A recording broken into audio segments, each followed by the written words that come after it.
You ask Tiger to solve.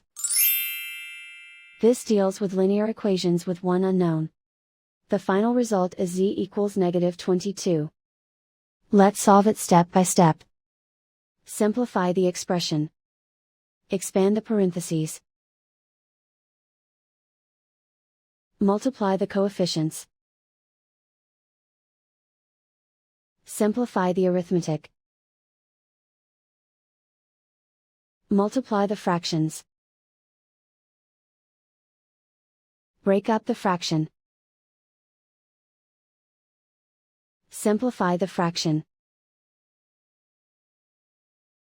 Find the greatest common factor of the numerator and denominator. Factor out and cancel the greatest common factor.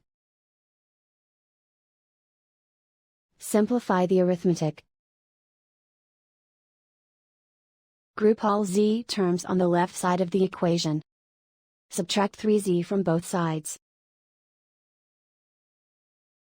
Group like terms. Simplify the arithmetic.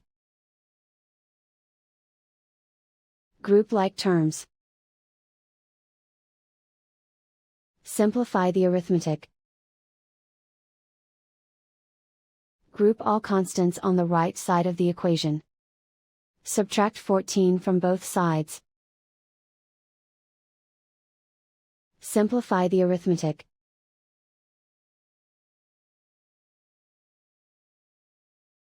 And so the final result is z equals -22.